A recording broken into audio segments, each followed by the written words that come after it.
Hey guys, and welcome back to another episode of the Scrapologist.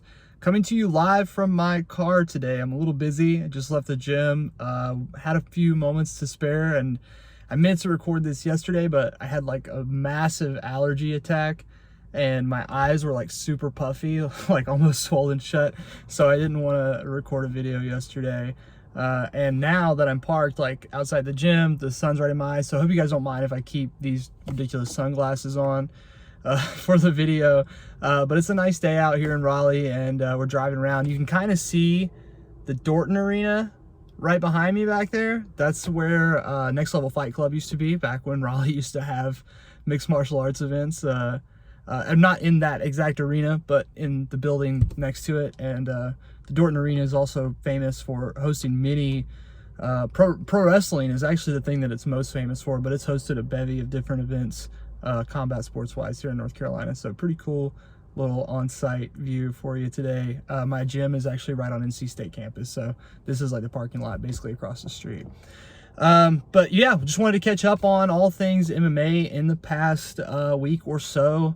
Wanted to talk about both fight nights, the fallout from both fight nights that the UFC had, Bellator, PFL. There's a lot of fights just in general going on, but nothing like really big and heavy analyzation worthy. So just gonna be kind of a catch-up episode and a weekly update for all of you guys on all things MMA here on the Scrapologist. Of course, you guys know our sponsor for this video, as always, Badge of Honor Clothing. They make super high quality martial arts themed clothes. I'm super excited about the hoodie that's coming out this when it gets cold again. But for now, while it's nice and cool, they have plenty of tanks and tees, women's and men's sizes. And the sizing's great on them, but I noticed that I've been wearing them for about 2.5 weeks now, and they hold up to the dryer, man. No shrinkage, no weird like starchy feeling on, you know how cheap t-shirts are when they come and you put them in the dryer for the first time. You never know what's going to come out. But the Badge of Honor stuff is super high quality, so you don't have to worry about anything like that. If you guys could go check out their merchandise, it would mean a lot to me. And that's at badgeofhonorco.com, I believe. Yes, badgeofhonorco.com. So check out Badge of Honor before you watch the rest of the episode or after the episode. Either's fine with me. So the UFC had 2 Vegas fight nights, crowdless again. It seems like they're going to save that crowd thing for big pay-per-view events, and I also think that Nevada is not exactly on board with that kind of event quite yet. And in unrelated news, there was a huge spike of COVID cases in Florida the week after the UFC event, but that's probably a combination of spring break and a bunch of other stuff. But yeah, 2 fight nights, both pretty lackluster, honestly. For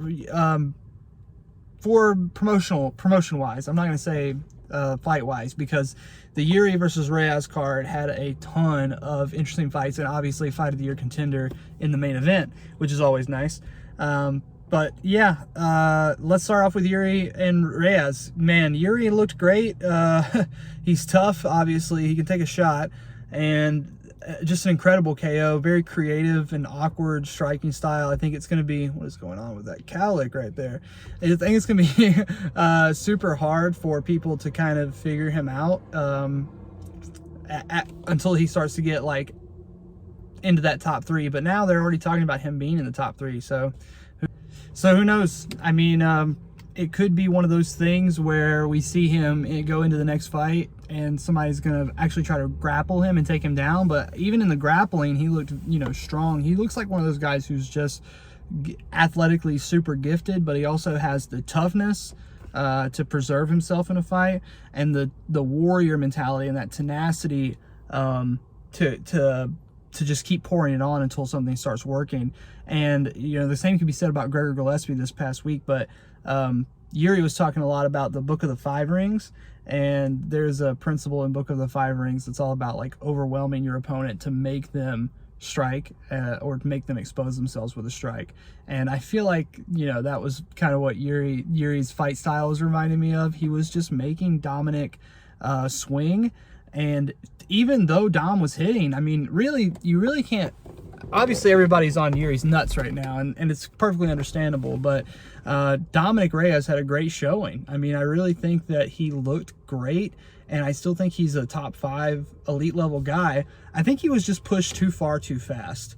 I really think he could have benefited for maybe fighting another, like maybe fighting the whole top 5. But really that whole lightweight division was kind of a mess when they were trying to get Dom into the title picture, and I really feel like a lot of it has to do with they just wanted anyone to beat Jones. Anybody who can beat Jones, anybody who can feasibly match up with Jones, we're going to throw him in there, because we don't know when John is going to piss hot, or when he's going to not be able to make 205 anymore, or when he's going to decide that he's just done fighting, because it's not, it doesn't seem like he gets very motivated anymore, or whatever the case may be. I just felt like they didn't have a lot of faith in John, that they were putting so much faith into his opponents when they really weren't as proven as they needed to be. If you felt like Thiago Santos beat John Jones, then maybe you put Thiago in there with Dominic before he goes on to the big show. But even though Dominic had a fight where a lot of people said and thought like this guy beat John Jones, he came out of it injured, and in my opinion, he barely won 2 rounds. He won 2 rounds that were more like a point kickboxing, a kickboxing smoker, than they were a UFC fight to me. I mean, I watched that fight with a lot of people who know fighting, and even some high-level striking coaches that I've talked to about that fight are just like, it just has that pace of a smoker, or of a casual point kickboxing tournament environment, where it just seems like John is like just at the office, and Dominic's, obviously fighting for his life, and fighting, for the belt. But John just seems so not in a hurry anymore. He's not in a hurry to finish anyone. And I don't know if that's worrisome, or if that is foreboding of his journey at heavyweight. Because he made a comment in an interview once that was like, yeah, the reason I've kind of put the brakes on light heavyweight, or the reason why my fights can be called like lackluster at light heavyweight now, is because I'm not very motivated by these guys at light heavyweight, and I'm not scared of them. I'm not scared to get hit by them. But if I go up to heavyweight and I'm fighting guys like Stipe, like Francis, I'm going to be scared to get hit, and I'm going to start doing new and interesting and creative stuff. And I'm just like, okay, John, well, if you have any more interesting new creative stuff to show us, I really like to see it, because I think that the light heavyweight division has suffered him long enough.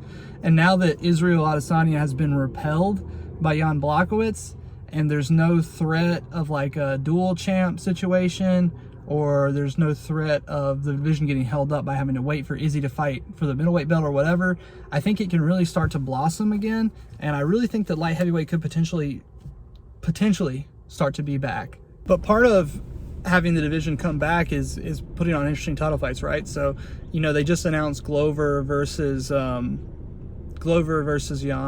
for the belt, and I just don't know how interesting that fight could be. I mean, Glover continues to surprise me, but it would be extremely surprising to me if he could keep up with Jan, especially after what we saw Jan do against Izzy.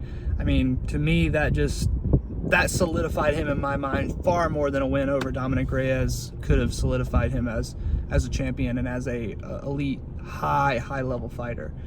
So Jan is a problem. He has some holes in his game that I think are obvious to some of the most elite people, and a lot of people have broken down those weaknesses to that extent, so I'm not going to get into it too much. I'll wait until Jan and Glover are actually fighting. It's in like September too, so they announced it like way out, which is weird. But I guess they just want to announce their title fights as early as possible and have the numbered events be represented by like last name versus last name. So it makes sense to me that they would go ahead and try to announce as many as possible if they're already booked. Why not? And Teixeira versus Blachowicz is booked for September. So, Scrapologist will be going on until then, obviously, and we'll get into that matchup in a lot greater detail at that time. But yeah, other than that, man, I really can't say that it was too eventful of a card overall. There was that Kai Nakama versus TJ Brown fight that I thought was pretty egregious in terms of the scoring, and I thought Kai Nakama won. A lot of people did. They said that Kai's manager is going to try to appeal for a decision, and I just don't think that is going to happen. And this is like a little soapbox that I have about rules in general in MMA, so just strap yourselves in for this one.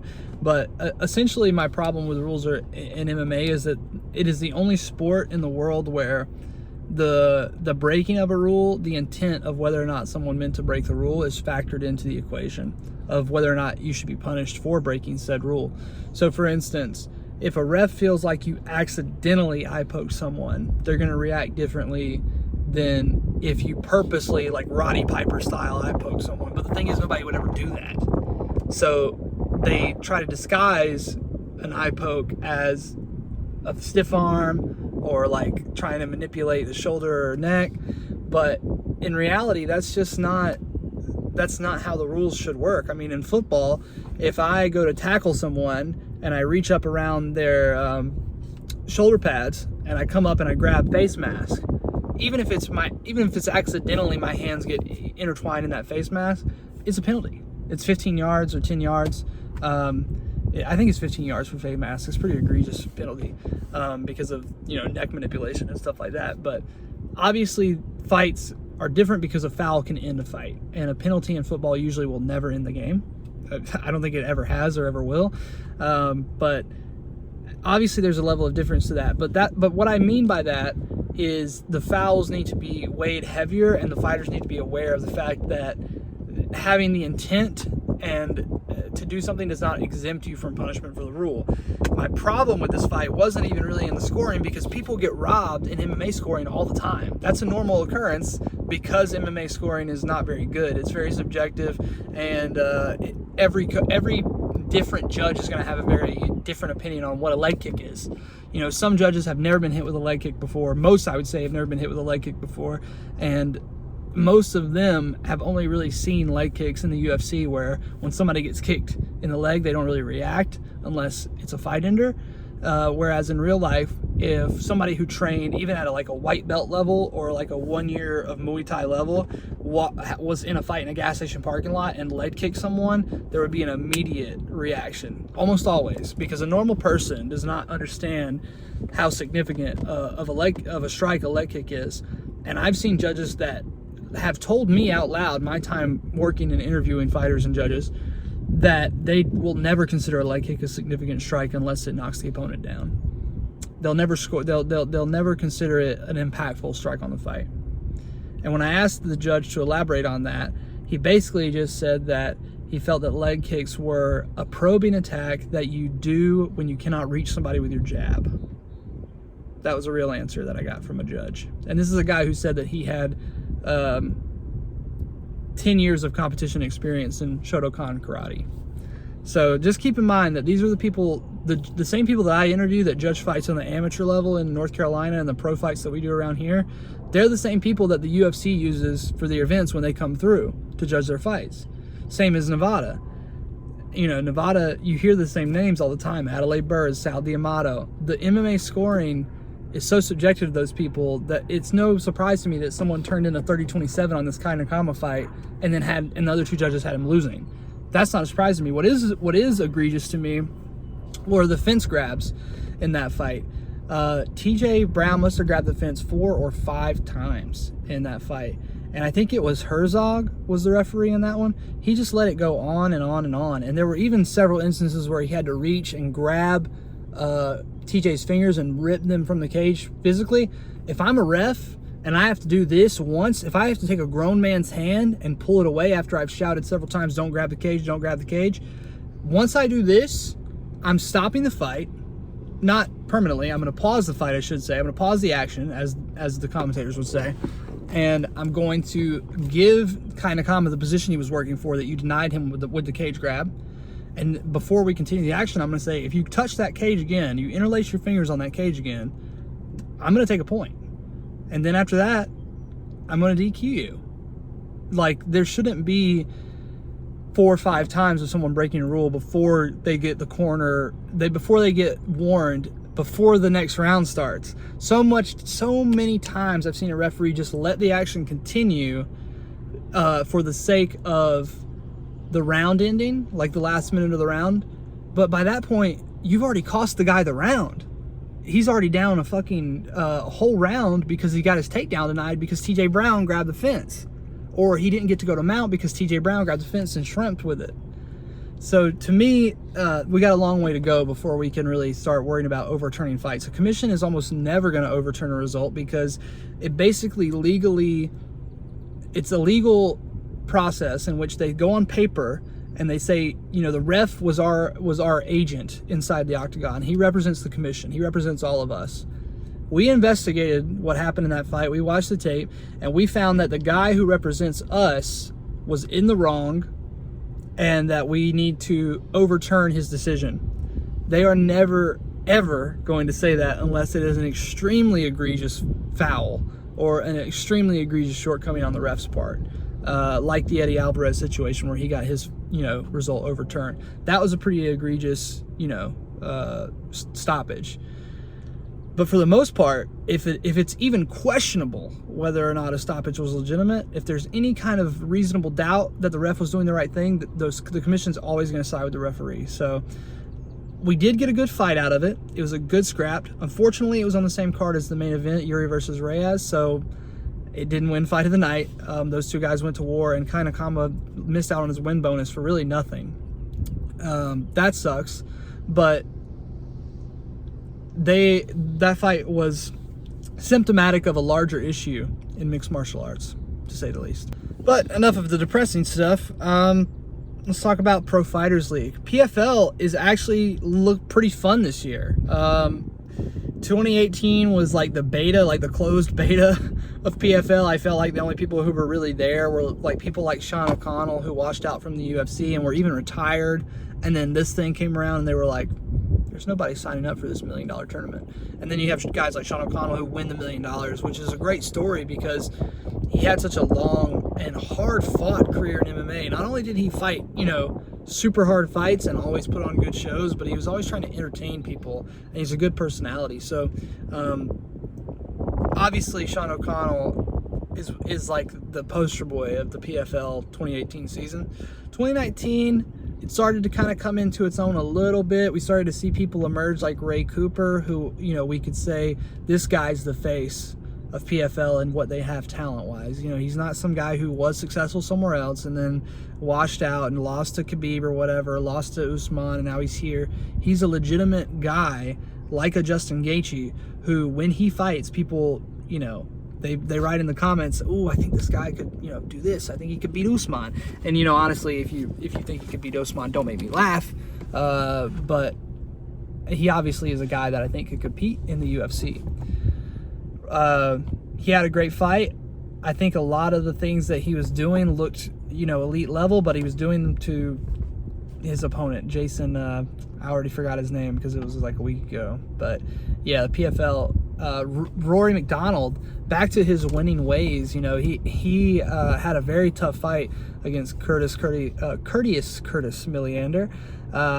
Could have been a problematic matchup if it was the Rory that we saw a couple years ago in there versus Curtis, and the Curtis that we saw a couple years ago. I remember when Curtis Milliander was first in the UFC, they were talking him up, man. They were talking about how he's the next guy or whatever, and then he just lost 3 in a row and he was gone, just like that. So, you know, to have guys like that, you know, be the first round against Rory McDonald, it shows that they're not looking to give him a cruise, and he definitely was not cruising in that fight. He took the fight to Curtis and he finished him, and it was nice to see him in a fight where he didn't really take any damage to that nose. We know how much of a problem that nose can be, and yeah, we just don't want that to that thing to burst again or flatten like Derek Anderson's, and we'll get to Mr. Anderson's here in a second. But, you know, Rory's got a good future in that PFL bracket if he continues to perform that way, and if he continues to show that kind of dedication to the martial arts as he always has, you know. Now, Ray Cooper versus Rory, that's the fight that they want. That's the fight that PFL could hopefully have come together if the tournament format doesn't kind of ruin it. That tournament format's a double-edged sword because it is fun and exciting, and then you have guys like Daniel Cormier who come in as an alternate and then win the whole thing, and it can be unpredictable. But that's also the double-edged sword of it, is that sometimes you don't get the fight that you wanted, that you could have just booked, really. And they could have booked Ray Cooper versus Rory immediately if they weren't doing a tournament format, and I'm sure nobody would have put their nose up at it or put them together in the first round. Putting them together in the first round seems a little egregious, though, because I feel like that's 2 of your top seed guys, and you just don't want to. That's a bad look if you want to have a good tournament. But yeah, PFL, man, it looks fun. Clarissa Shields is on the horizon. I mean, that's interesting. Kayla Harrison obviously is one of the best female martial arts talents in the world right now, and not that that's necessarily a high bar to achieve outside of the UFC, but people are already talking about her versus Amanda and what she could do inside the UFC if she could actually make the weight. I have no interest in seeing her at less than 145, and I have no interest in seeing her versus Amanda, really. I feel like Amanda would handle her now, but in another year, 2 years, you know, especially if she starts fighting people like Felicia Spencer or people who actually know how to defend takedowns and grappling, other women that were wrestling champions, I think that she could be a very interesting matchup, and I think that a lot of people would be interested to see that matchup after her complete dominance in the PFL. So we'll see what happens with Clarissa Shields, and we'll see what happens with Kayla Harrison, but she continues to look good, and Clarissa Shields looks very enthusiastic about switching to MMA, and she's probably the most decorated person to ever transition to MMA in her prime from boxing. Obviously, you've had people like James Toney who came over, and other boxers who came over like Holly Holm and Israel, even if you count his, you know, kickboxing. I'm saying boxing now, but they had either all been finished, or they were all relinquished of their titles, or their titles had all been lost, or they were kind of already over the age of 30 when they transitioned to MMA.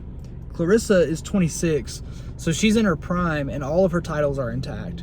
So much respect is going to be due to her and to whoever her opponent is, because that's probably the hardest 0-0 fight you could ever take in your life, is MMA debut against Clarissa Shields, especially if you're a girl who's like 1-0, 2-0. That's scary as hell. So I'm interested to see what she looks like out there, and obviously the thought is going to be, I need to take this girl down. But if she's been doing the right things, then all she's been working is refining her striking for MMA, which includes bringing in the leg kicks and bringing in the body kicks occasionally. I think leg kicks are going to be a big strength for her, because we saw that video of her training the leg kick already, and she's already got a pretty solid round leg kick. So refining her strike for MMA and takedown defense. We can worry about getting good grappling later. Our concern is just to not get taken to the ground in our first 3 professional fights. That would be my thought if I was her trainer. But we will see. I don't know who she's training with. I haven't. Oh, Jackson Wink. That's right. Oh yes, Jackson Wink. Yeah, I don't think that Jackson Wink. They've lost a bit of their step as years have gone by, but they certainly are no slouches. And I think they're going to have her very prepared for the challenge next month. Is it next month or 2 weeks from now? I don't know. PFL, next time it's on, Clarissa Shields is fighting. I'm really excited about it, and I hope you are too. But speaking of, you know, fun MMA cards, Bellator, against all odds, put on a decent show last week as well. Just the other night, Peter Quayle stopped, who I love, by the way, stopped Patricio Pitbull with a cut. Really nasty cut, and now it seems like he's going to fight the other Pitbull brother, which I love. I love that whole schoolyard dynamic of, if you beat my brother, I'm going to have to fight you. It seemed like Michael Chandler fought both of the Pitbull brothers like 8 times each, because they kept getting upset that he beat the other one, or whatever the case may be, and they just did he did like trilogies with both of them or something like that, or at least 2 fights with both of them. So yeah, crazy card overall from Bellator, especially with that Rumble fight, man. Rumble overcoming that big hit in the first round, and even got his back taken and was getting close to being finished by RNC.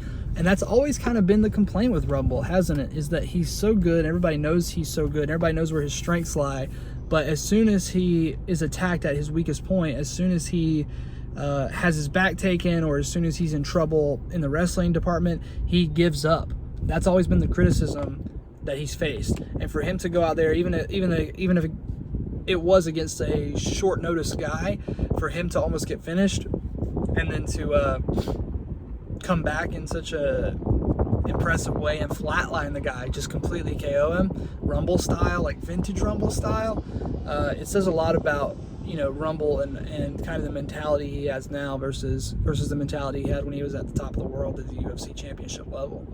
But I think, a lot of the comeback for him was not really about winning a Bellator belt. Obviously, it's about money and it's about proving something to himself. That he is still an elite level athlete and he's an elite level fighter. If it wasn't for DC and if it wasn't for John Jones being around, he would probably be the consensus light heavyweight champion that we remember looking back on the UFC, because I think a fight between him and a lot of those guys that got washed out by John would have been super interesting, and he probably could have had a lot longer of a career if he didn't suffer that moral defeat at the hands of DC and then immediately announced his retirement. So good to see him back, and good to see him in the winning, back to his winning ways, looking like vintage Rumble. Sergio Pettis versus Juan Archuleta. I actually had Juan Archuleta losing to Sergio before the contest started. That was my pick for the bet if I was going to bet. But it was actually a lot closer than I thought. Sergio looked good. Juan Archuleta, he's no joke. He even did that thing where he jabs the legs like Anthony Pettis did against Diaz and against a couple other guys to kind of set up that takedown later. And it was interesting, and Juan was able to keep it really, really close. And I think that they'll probably rematch again rather than just slide in Darian Caldwell or James Gallagher. I think they'll probably try to fight those two guys maybe in Ireland when things open back up. But that's the thing about Bellator. They don't really have that expectation like there is on the UFC. There's this huge expectation on the UFC to put on this fight, the best guy versus the best guy, and they have not always lived up to that expectation, especially in the last 4 or 5 years. But there's no expectation there for Bellator at all. If they put on any fight at all between any two people and it turns out to be a good fight, people are always just pleasantly surprised that it turned out to be a decent fight. Because Bellator, even when they put on fights that people actually want, the fights have a tendency to just be absolutely cursed. We all remember the Matt Mitrione, what was it? God, I always think of this fight. Chael versus Tito, all the old man fights they did. Obviously there's a ton that you could bring up to mind. Kimbo versus Dada is one of the biggest ones. That one had people in stitches all around the world watching that. Even people who knew nothing about fighting were watching that going, what is going on here? What are we doing here? So yeah, Bellator, it's good to see them have a nice little card go off without a hitch and have some good fights on it too. Going into the last portion of the video, we're going to be talking about the UFC second fight night in Vegas, Waterson versus Rodriguez. And by contrast to Bellator's card especially, this is one of the worst UFC cards I've ever seen.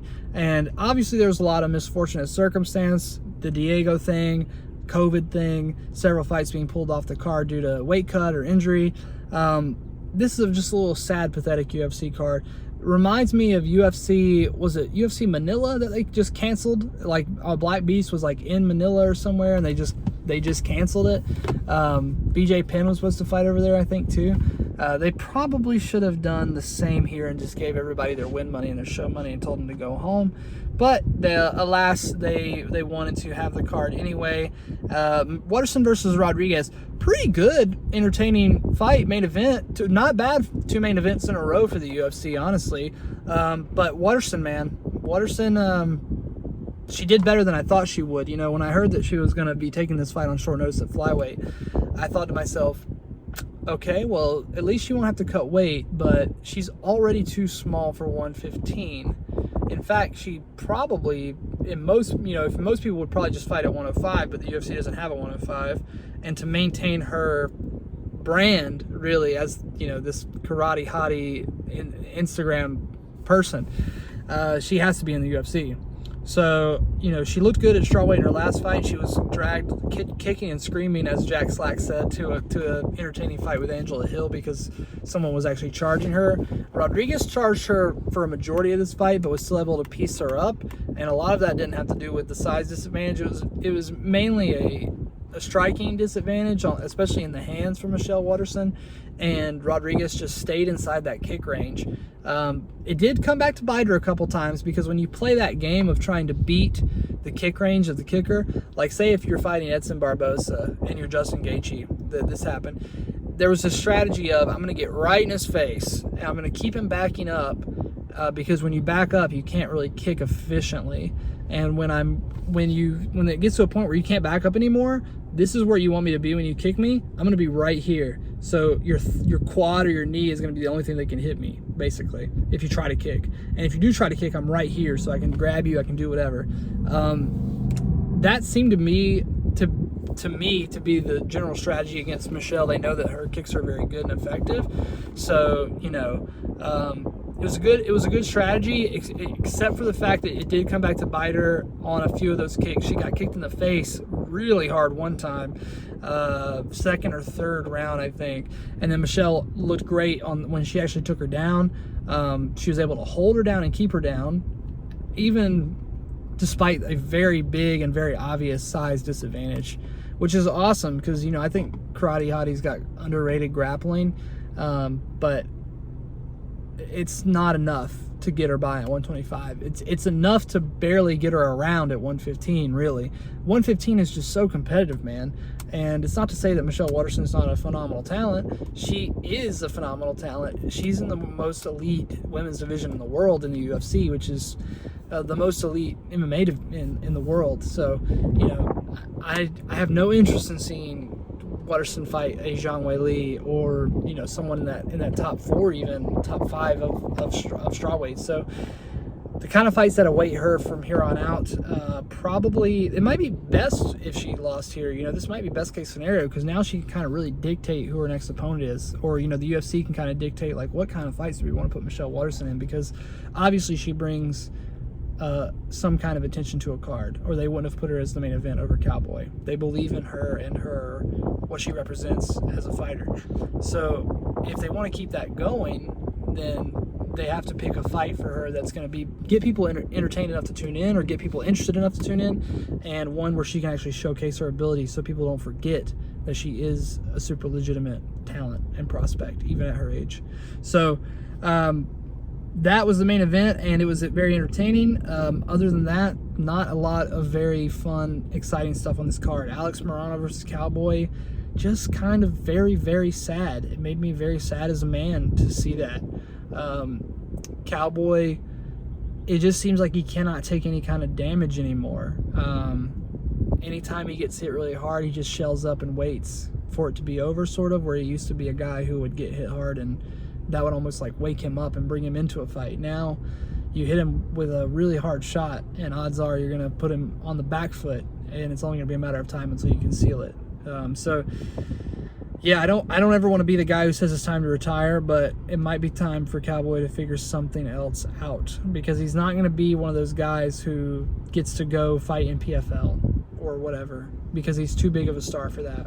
He's going to be one of those guys like Diego who has to fight for the UFC until the wheels fall off, which it looks like one of them, at least one of them's flat. So who knows? This could be we could only be a few fights away, if not one fight away, from seeing Cowboy ride off into the sunset. He is undoubtedly a future Hall of Famer. I don't think anybody can deny that he's one of the most entertaining MMA fighters of all time, one of the most game-bred guys, no pun intended, Jorge. He's one of the most game fighters of all time, truly. And the era that he was in his prime, and he was really fighting, the start of the Reebok era, where he was really willing to fight anywhere, anybody, anytime, that did take a toll on him, as everyone pretty much said that it would. But at the same time, it gave us the era of Cowboy that I will always remember fondly, which is the true, genuine Cowboy era. That being said, guys, thanks so much for tuning in to another episode of the Scrapologist. Just wanted to catch up on everything that I've been watching over the past couple weeks. I haven't really seen any fights that warranted a pre-fight discussion before this. So just doing reactions of what I think happened with the cards and maybe some of these fighters and their finishes and stuff like that. I'd love to do more in-depth stuff. I'm trying to get better at video editing right now. It is hard, man. It's the reason why I waited so long to get into this YouTube game, because I had some experience with editing before, back in like 2007, 2008 when I was in high school, and I remember it being such a headache for me then, and I was on like, you know, really basic software. So now I'm using Shotcut, which is kind of an advanced program, and I'm learning some advanced things, but just expect the production quality to go up and up and up. If you can subscribe, that would help me a lot. Right now it doesn't give me any money or anything, but it does motivate me to work harder on the production and the videos and the editing. It reminds me that I'm doing this for a reason, for all of you guys. So yeah, something like 97% of the people that watch my videos are not subscribed. I know a lot of people that don't watch my videos don't actually have YouTube accounts. They just like watch YouTube videos, you know, when they want to or when they're linked. So, you know, if you really want to support me, you can make a YouTube account and subscribe. I'd happily be your only subscription. If not, you know, you don't need an account just to share the stuff. You can just share your stuff on social media, and people that you know, fighters, local fighters, anybody like that who likes stuff like this, podcasts, MMA analysis, MMA talk. I'm always happy to hear more interesting new perspectives on this sport that we love so much, and I look forward to speaking about fights again with all of you very soon. I'm going to try to do weekly uploads as long as there is enough fighting to permit it. I was on vacation 2 weeks ago, so that's why we kind of rolled everything into one.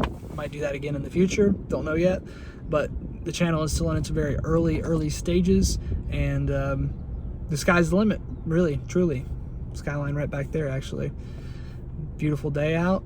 Riding around in Raleigh. I had to get back to my errands, get back to my work day, but it was awesome to take a break and talk to all of you guys about MMA. So until next time, I'll see you on the next one. This is Dylan McGrath, the Scrapologist.